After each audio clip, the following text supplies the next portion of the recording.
Good morning, everyone. Nice beautiful day here. It's been raining the last few days and I haven't been able to get out, so I'm super excited to go for a quick walk, see what kind of birds we can find. Let's go.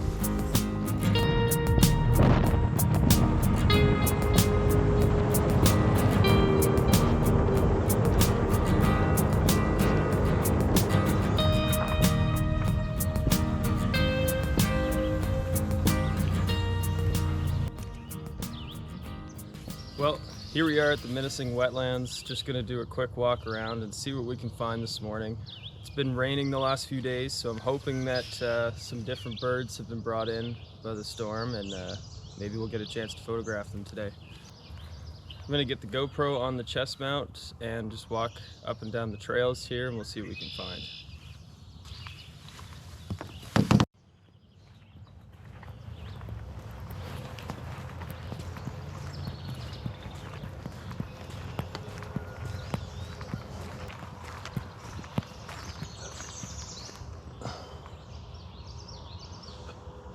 This trail system is part of the Trans-Canada Trail, the largest trail system on Earth. This specific section used to be an old railway, so that's why it's so straight, and it cuts right through the Menacing Wetlands, which is a internationally recognized significant wetland, one of the larger ones in the world, I believe, at least in Canada. Only a small little portion of it's really accessible by foot. The other thing you can do is use a kayak or a canoe to go down one of the creeks. And that's something I'm going to do in another video, hopefully.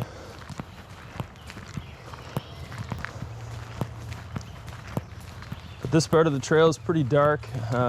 Trees are tall. Assuming there's some birds up there, but we won't be able to see too much. I'm looking forward to down here where this light's coming through. That'll let us get some nice photos, I hope.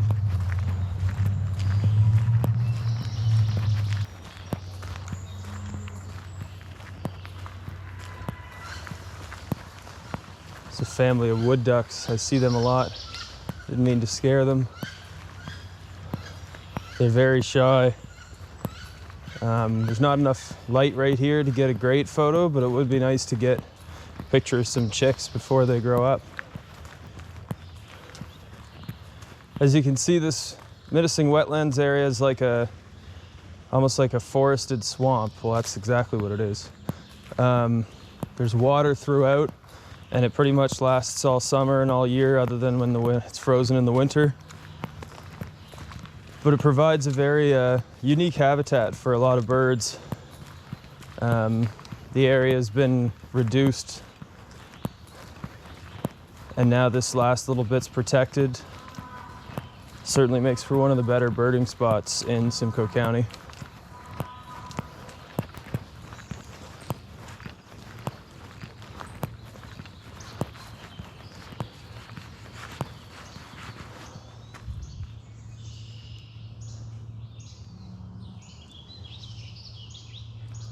Just want to get some exposures dialed in just to see what we're looking at. I don't usually use live view. Just for this circumstance I will. So at max focal length, the widest aperture I can use is restricted to 6.3. So with this light in the forest, without the sun really lighting too much up, if you can see the light meter there on the camera, it's at 6400 ISO with a 400 shutter speed. I am shooting handheld this morning. I did bring the monopod just in case I wanted to get a bit of extra stability and try to reduce that shutter speed down. But 400 is even a bit slow for handheld shooting on a 600mm lens on a crop sensor. So I think I'm just going to continue down to where there's some light coming through, and that'll hopefully let us, get up to about 800 shutter speed is what I need to shoot handheld. I find any slower than that, there is a bit of camera shake. You can't really see it at first, but once you really start to look in post, I'll see that my photos aren't as sharp as they could be. So we'll try it today, handheld. Some beautiful mist just sitting at the bottom of the valley here. This place does make for some beautiful woodlands or landscape photos as well. And I'll probably do that in another video.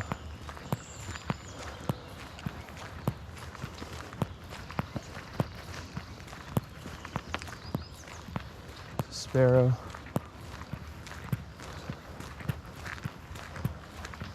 Definitely smells like a swamp today.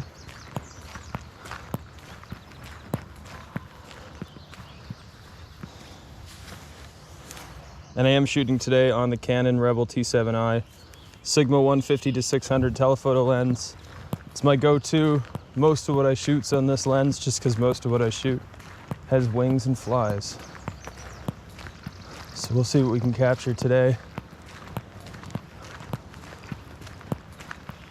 This spot right here by the bridge is excellent.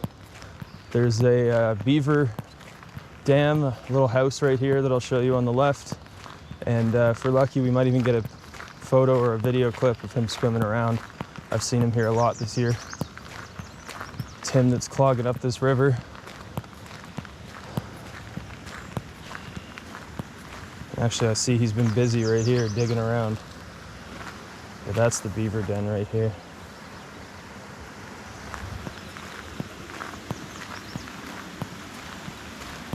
It's had a lot of rain too, so this creek is probably extra full.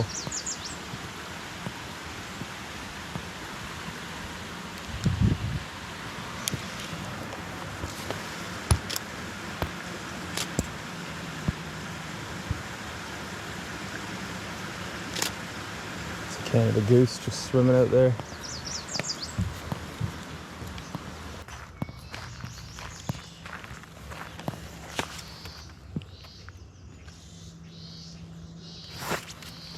Couple of mourning doves on the trail in front of us there. Super common birds here in Ontario. And it looks like we have a grackle. Looks like he's being mean to a smaller bird up there, so let's see what kind of smaller bird he's after. Maybe we can get a shot. Maybe it's a brown-headed cowbird, my mistake.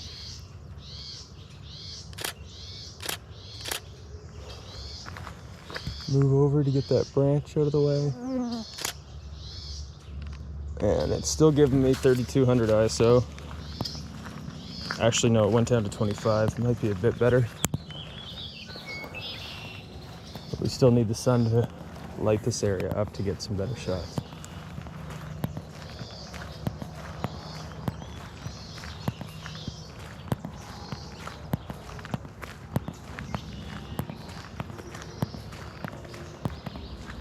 It is a beautiful morning. It's not too hot. There's not too many bugs. The rain that we've had in the last few days really cleared out a lot of the humidity, so it feels great to be out this morning.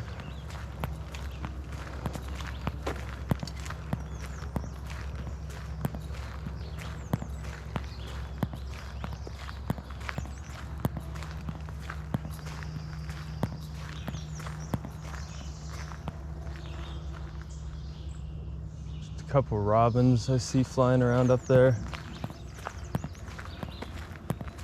Not seeing too much. The spring migration's definitely finished, and hopefully soon we'll start to see some juveniles, but this little middle period between migration and when the young ones are born is a bit boring compared to the first few weeks in May, which produced a lot of warblers in this area.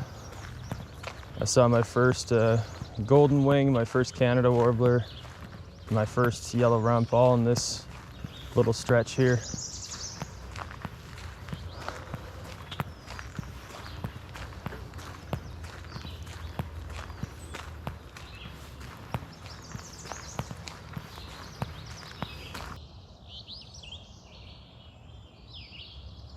These dead trees over here. This is where I saw the golden wing warbler, and there's always some small birds over there. I'm thinking maybe a nest. I'll show you what I mean here. There's a lot of holes on the top of the tree, so I think those are nests. See that?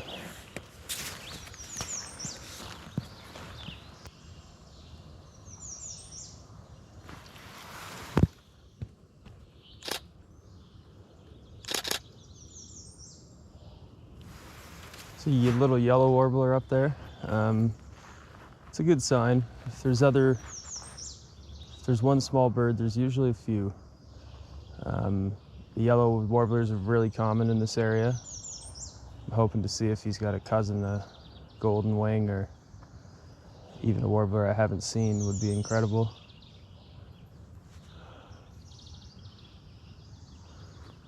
There's a few other birds up in this tree. They like the big tall trees with the leaves for protection. That's a hummingbird. Extremely difficult to photograph, especially when they're not on a feeder at your house. It's the first one I've seen of the year. There goes the little yellow one.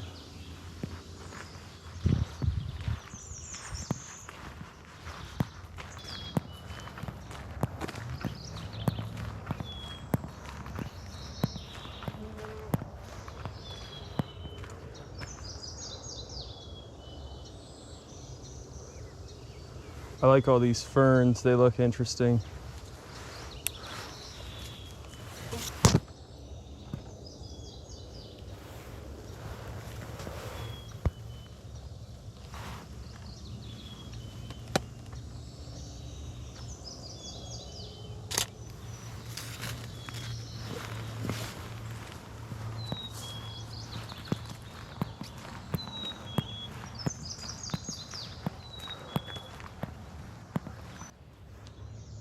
Little wren in the side here.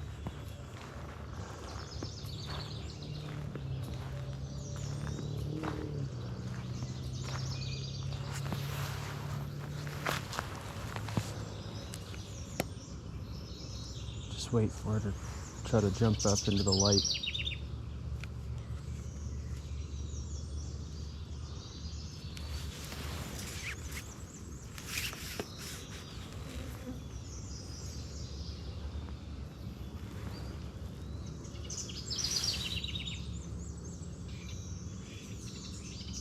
I think a second one just landed there.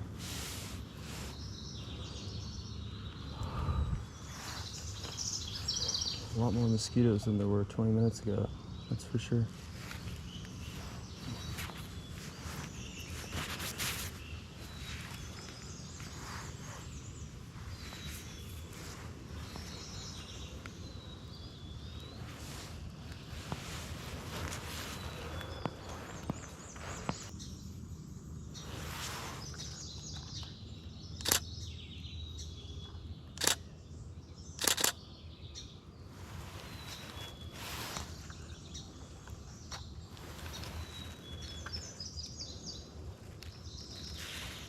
A couple shots there.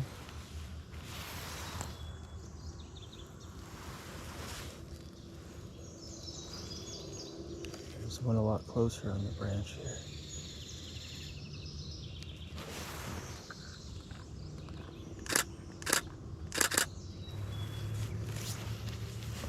They're just little, I think they're juveniles.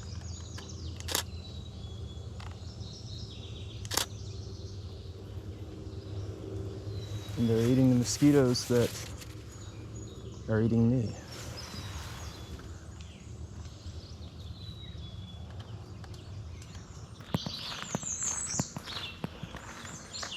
I am hearing a lot of birds up in these trees here. So it's about that time to check Merlin again.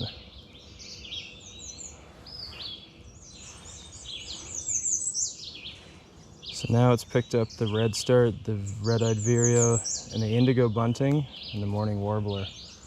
So you know what? I think I'm going to stick around here because I'd like to see those birds. There's one right there.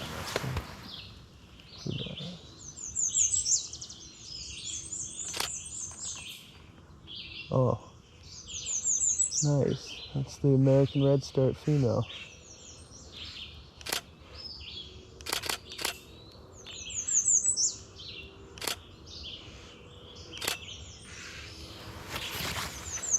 She's singing away there.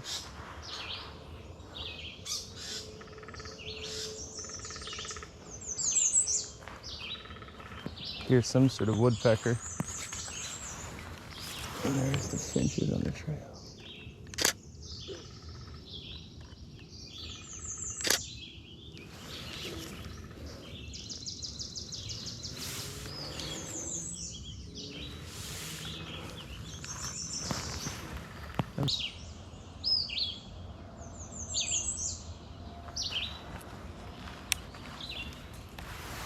I think that's the red-eyed vireo up there.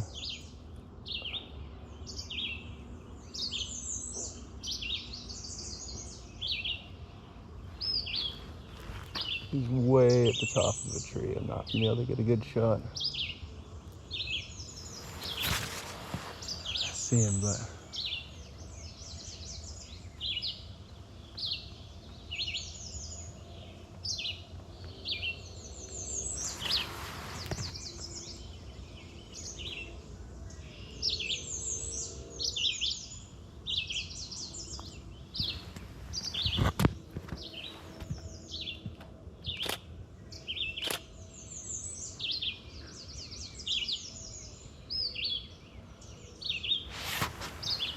I think that's an alright shot. These birds do like to hide up high. That's a good one.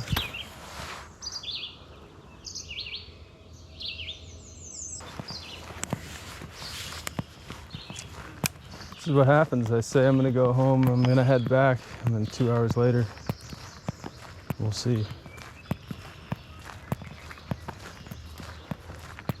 But it is starting to get pretty warm. I had to wear a jacket this morning, but the temperature's probably gone up 10 degrees Celsius since then.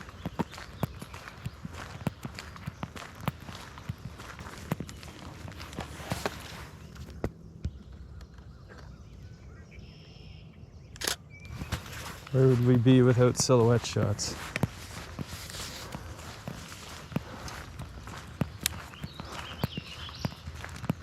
I think it'd be cool to do a whole series of silhouette shots. I find one doesn't really look like anything, but if you took a whole bunch of different species, and it has to be a specific type of bird that can be identified from its silhouette, but I think if you had, 6 or 7 images as a series to sort of show that even as the silhouette has no detail, we can still determine what it is based on shape. And I think that'd be kind of cool. There's a few other birds that I've taken silhouette shots of that are pretty common, so maybe I'll look at putting that together. I probably have enough shots in my Lightroom catalogs already.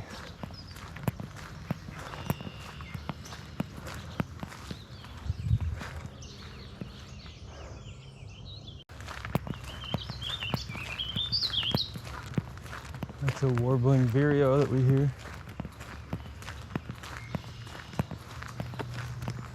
That's a shot of it from a couple times ago when I was here. They're pretty common.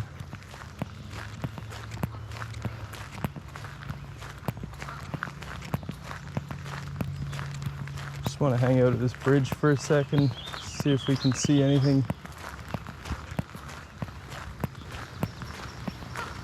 Oh geez, something's been busy here. A lot of holes. I don't think they were even here last night, because I was here last night.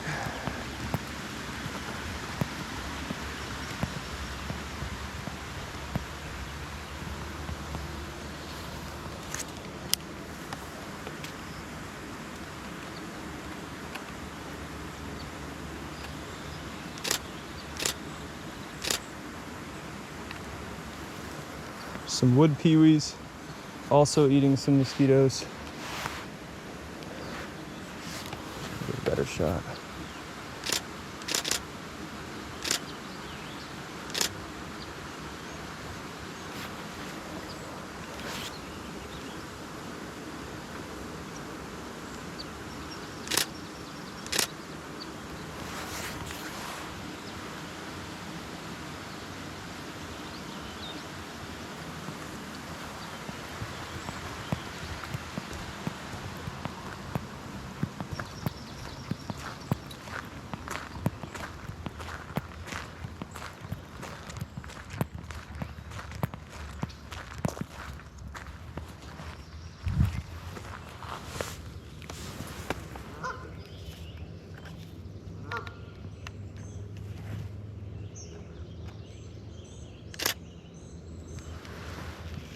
Take one portrait style here of this goose.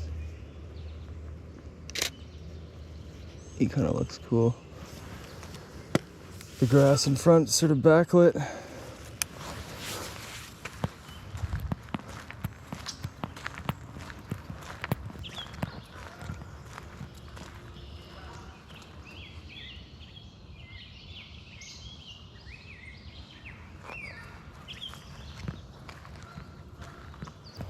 All right, we're coming back to the road here.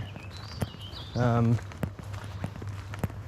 do have some things to do today, so I think I'm gonna finish it off up here.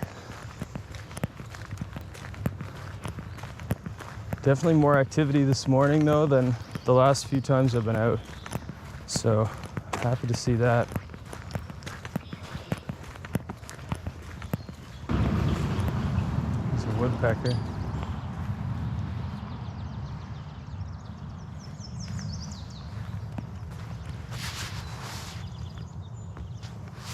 Alright folks, that wraps up today's video on the menacing wetlands. If you're still with me, thank you so much for watching. This was my first ever YouTube project. First time I've used Adobe Premiere to pretty much do anything. First time I used my GoPro for POV footage.